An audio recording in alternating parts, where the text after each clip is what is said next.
ఆకాశవాణి ప్రాంతీయ వార్తలు చదువుతున్నది బాలకృష్ణ ఎల్లాప్రగడ. ముందుగా ముఖ్యాంశాలు. కేంద్ర రాష్ట్రాల మధ్య గవర్నర్లు పటిష్టమైన వారధిగా వ్యవహరించాలని రాష్ట్రపతి ద్రౌపది ముర్ము సూచించారు. సరుకు రవాణా వ్యవస్థ సామర్థ్యాన్ని మెరుగుపరచడానికి 8 ముఖ్యమైన జాతీయ హైస్పీడ్ రహదారి కారిడార్ ప్రాజెక్టులను కేంద్ర ప్రభుత్వం ఆమోదించిందని కేంద్ర సమాచార ప్రసార శాఖ మంత్రి అశ్విని వైష్ణవ్ తెలిపారు. ఆంధ్రప్రదేశ్లో గత ప్రభుత్వం తగ్గించిన రాజధాని ప్రాంత పరిధిని మళ్లీ పెంచుతున్నట్లు ముఖ్యమంత్రి నారా చంద్రబాబు నాయుడు తెలిపారు. తెలంగాణలో ప్రభుత్వ ఉద్యోగాలకు సంబంధించిన 2024-25 జాబ్ క్యాలెండర్ను రాష్ట్ర శాసనసభలో ఉప ముఖ్యమంత్రి మల్లు భట్టి విక్రమార్క ప్రకటించారు. ఆంధ్రప్రదేశ్ ఉమ్మడి విశాఖపట్నం జిల్లా స్థానిక సంస్థల శాసనమండలి ఉప ఎన్నికల్లో వైసీపీ అభ్యర్థిగా బొత్స సత్యనారాయణను ఆ పార్టీ ప్రకటించింది. ఈరోజు జాతీయ అవయవదాన అవగాహన దినోత్సవాన్ని జరుపుకుంటున్నాం. వార్తల వివరాలు. కేంద్ర రాష్ట్రాల మధ్య గవర్నర్లు పటిష్టమైన వారధిగా వ్యవహరించాలని రాష్ట్రపతి ద్రౌపది ముర్ము సూచించారు. ఢిల్లీలోని రాష్ట్రపతి భవన్లో 2 రోజుల రాష్ట్రాల గవర్నర్ల సదస్సును ఆమె నిన్న ప్రారంభించారు. ఈ సదస్సులో అన్ని రాష్ట్రాల గవర్నర్లు, ఉపరాష్ట్రపతి జగదీప్ ధన్కడ్, ప్రధానమంత్రి నరేంద్ర మోదీ, కేంద్ర మంత్రులు పాల్గొన్నారు. ఈ సందర్భంగా రాష్ట్రపతి మాట్లాడుతూ జాతీయ లక్ష్యాల సాధనకు కీలకంగా ఉపకరించే అంశాలపై సదస్సు నిర్వహిస్తున్నట్లు తెలిపారు. వాతావరణ మార్పు, గ్లోబల్ వార్మింగ్ వంటి సవాళ్లను ఎదుర్కొనేందుకు కేంద్ర రాష్ట్ర ప్రభుత్వాలు కృషి చేస్తున్నాయన్నారు. అమ్మ పేరుతో ఒక చెట్టు నాటే కార్యక్రమాన్ని ప్రజా ఉద్యమంగా మలిచేందుకు గవర్నర్లు కృషి చేయాలని చెప్పారు. ఉపరాష్ట్రపతి జగదీప్ ధన్కడ్, ప్రధానమంత్రి నరేంద్ర మోదీ కూడా ఈ సందర్భంగా ప్రసంగించారు. సరకు రవాణా వ్యవస్థ సామర్థ్యాన్ని మెరుగుపరచడానికి 8 ముఖ్యమైన జాతీయ హైస్పీడ్ రహదారి కారిడార్ ప్రాజెక్టులను కేంద్ర ప్రభుత్వం ఆమోదించిందని కేంద్ర సమాచార ప్రసార శాఖ మంత్రి అశ్విని వైష్ణవ్ తెలిపారు. నిన్న ఢిల్లీలో నిర్వహించిన పాత్రికేయుల సమావేశంలో ఆయన మాట్లాడుతూ దేశవ్యాప్తంగా రవాణా వ్యవస్థను విస్తృతపరచడానికి 50,655 కోట్ల రూపాయల వ్యయంతో 936 కిలోమీటర్ల పొడవైన 8 హైస్పీడ్ రహదారి కారిడార్ ప్రాజెక్టులకు ఆర్థిక వ్యవహారాల మంత్రివర్గ కమిటీ ఆమోదం తెలిపిందన్నారు. ఈ ప్రాజెక్టులు దేశవ్యాప్తంగా సరఫరా రవాణా వ్యవస్థకు దోహదపడతాయని, 2047 వికసిత భారత్ లక్ష్యానికి అనుగుణంగా ఉన్నాయని చెప్పారు.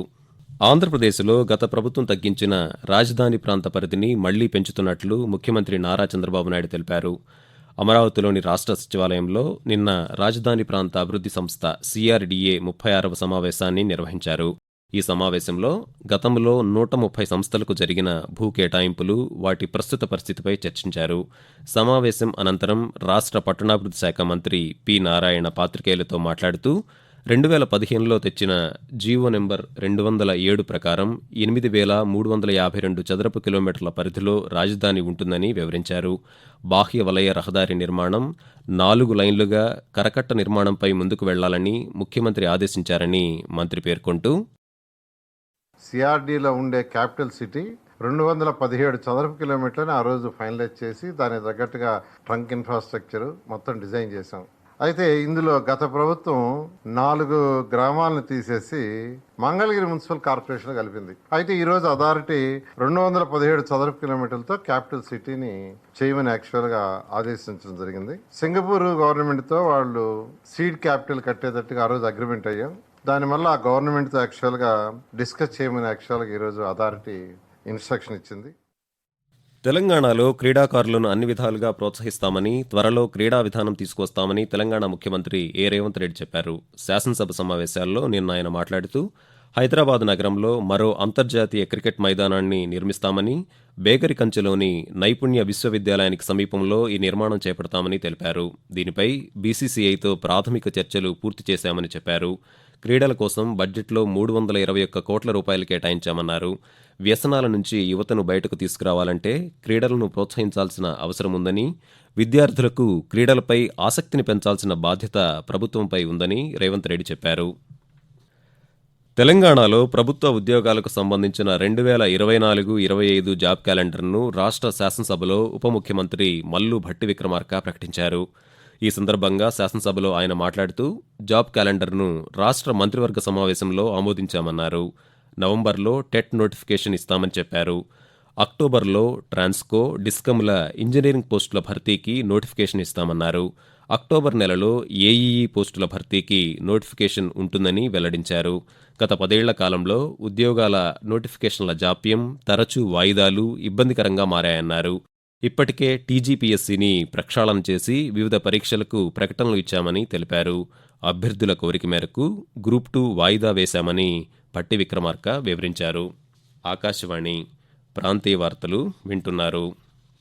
వరద జలాలను సమర్థవంతంగా వినియోగించుకుంటూ ఖరీఫ్ పంట సాగుకు అవసరమైన నీరు అందించేలా చర్యలు తీసుకుంటున్నామని ఆంధ్రప్రదేశ్ జలవనరుల శాఖ మంత్రి నిమ్మల రామానాయుడు తెలిపారు. అమరావతిలోని రాష్ట్ర సచివాలయంలో జలవనరుల శాఖ అధికారులతో మంత్రి నిన్న సమీక్షా సమావేశం నిర్వహించారు. ఈ సందర్భంగా ఆయన మాట్లాడుతూ నాగార్జునసాగర్ కాలువలు, కృష్ణా డెల్టా కాలువల ద్వారా చివరి ఆయకట్టుదారు వరకు సాగునీటిని అందించేలా ప్రణాళికలు రూపొందిస్తున్నామని తెలిపారు. ప్రాజెక్టులకు సమృద్ధిగా వరద జలాలను పంపి పంటల సాగుకు వినియోగించుకుంటామని మంత్రి పేర్కొంటూ ఏదైతే ఈ యొక్క వరద నీటిని సమర్థవంతంగా ఈ యొక్క జలాశయాల్లోనూ, రిజర్వాయర్స్ లోను, చెరువుల్లోనూ నింపుకోవడం ద్వారా ఇమ్మీడియట్లీ ప్రస్తుతం ఈ యొక్క సాగునీరు అందించడంతో పాటుగా రాబోయేటువంటి 2-3 నెలలకు కూడా నీరు మరి ఉంచుకునేటువంటి విధంగా ఈ యొక్క జలాశయాలు, ఈ రిజర్వాయర్స్ నింపుకునేటువంటి విధానంలో మరి అధికారులందరూ కూడా శ్రద్ధ పెట్టాలని చెప్పేసి కూడా ఇప్పుడే అందరికి కూడా ఆదేశాలు ఇవ్వడం జరిగిందని చెప్పి తెలియజేసుకుంటూ ఉన్నాం. ఈరోజు జాతీయ అవయవదాన అవగాహన దినోత్సవాన్ని జరుపుకుంటున్నాం. అవయవాలను దానం చేస్తే ఎంతోమందికి పునఃజీవితాన్ని ప్రసాదించవచ్చనే అంశం పట్ల అవగాహన కలిగించేందుకు ప్రతి ఏటా మన దేశంలో ఆగస్టు 3వ తేదీన అవయవదాన అవగాహన దినోత్సవాన్ని నిర్వహిస్తున్నారు. ఏ వయసు వారైనా అవయవదానం చేయవచ్చు. సహజంగా మరణించినా, రోడ్డు ప్రమాదంలో మరణించినా, బ్రెయిన్ డెడ్ అయినా అవయవాలను అవసరమైన వారికి అమర్చడం ద్వారా వారికి నూతన జీవితాన్ని ప్రసాదించవచ్చు. ప్రధానమంత్రి నరేంద్ర మోదీ మన్ కీ బాత్ సంచికలో అవయవదాన విశిష్టతను గురించి ప్రముఖంగా ప్రస్తావించారు. ప్రాణాపాయంలో ఉన్న వారిని కాపాడే మహత్తర కార్యక్రమమైన అవయవదానం చేసేందుకు మరింత మంది ముందుకు రావాలని ప్రధానమంత్రి పిలుపునిస్తూ आधुनिक मेडिकल साइंस के इस दौर में ऑर्गन डोनेशन किसी को जीवन देने का एक बहुत बड़ा माध्यम बन चुका है। कहते हैं जब एक व्यक्ति मृत्यु के बाद अपना शरीर दान करता है तो उससे 8 से 9 लोगों को एक नया जीवन मिलने की संभावना बनती है। संतोष की बात है कि आज देश में ऑर्गन डोनेशन के प्रति जागरूकता भी बढ़ रही है। साल 2013 में हमारे देश में ऑर्गन डोनेशन के 5000 से भी कम केसेस थे। ఆంధ్రప్రదేశ్ ఉమ్మడి విశాఖపట్నం జిల్లా స్థానిక సంస్థల శాసనమండలి ఎమ్మెల్సీ ఉప ఎన్నికల్లో వైఎస్సార్ కాంగ్రెస్ పార్టీ అభ్యర్థిగా బొత్స సత్యనారాయణను ఎంపిక చేసినట్లు ఆ పార్టీ అధ్యక్షులు వైఎస్ జగన్మోహన్ రెడ్డి ప్రకటించారు. ఎమ్మెల్సీ ఎన్నికల నేపథ్యంలో నిన్న తాడేపల్లిలో ఉమ్మడి విశాఖ జిల్లా నాయకులతో జగన్మోహన్ రెడ్డి సమావేశమయ్యారు. ఈ సందర్భంగా ఆయన మాట్లాడుతూ ఈ ఎమ్మెల్సీ ఎన్నికల్లో పార్టీ నాయకులంతా కలసికట్టుగా పనిచేయాలన్నారు. సమన్వయ కమిటీలను ఏర్పాటు చేసుకుని ముందుకు సాగాలని సూచించారు. ఇలా ఉండగా ఉమ్మడి విశాఖ జిల్లా స్థానిక సంస్థల ఎమ్మెల్సీ స్థానానికి ఈ నెల 30న ఉప ఎన్నిక జరగనుంది. విశాఖపట్నం, అల్లూరి సీతారామరాజు, అనకాపల్లి జిల్లాల మున్సిపల్ కార్పొరేషన్లు, జిల్లా పరిషత్తులు, మండల పరిషత్ సభ్యులు ఈ ఎన్నికల్లో ఓటు వేయనున్నారు. సెప్టెంబర్ 3న ఓట్ల లెక్కింపు ఉంటుంది. వారం వారం ప్రపంచవ్యాప్తంగా జరిగిన వార్తల విశేషాలు, వివిధ అంశాల సమాచారంతో అంతర్జాతీయ విషయాలన్నింటినీ తెలుగులో అందించేందుకు ఆకాశవాణి విశాఖపట్నం ప్రాంతీయ వార్తా విభాగం రూపొందించిన వసుధైక కుటుంబం ప్రత్యేక కార్యక్రమం ఈరోజు ఉదయం 10 గంటలకు ప్రసారమవుతుంది. ఆకాశవాణి ప్రాంతీయ వార్తలు ముగించే ముందు ముఖ్యాంశాలు మరోసారి.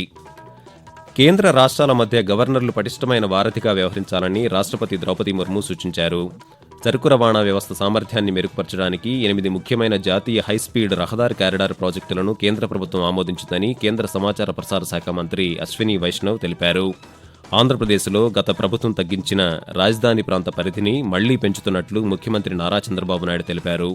తెలంగాణలో ప్రభుత్వ ఉద్యోగాలకు సంబంధించిన 2024-25 జాబ్ క్యాలెండర్ను రాష్ట్ర శాసనసభలో ఉప ముఖ్యమంత్రి మల్లు భట్టి విక్రమార్క ప్రకటించారు. ఆకాశవాణి ప్రాంతీయ వార్తలు ఇంతటితో సమాప్తం.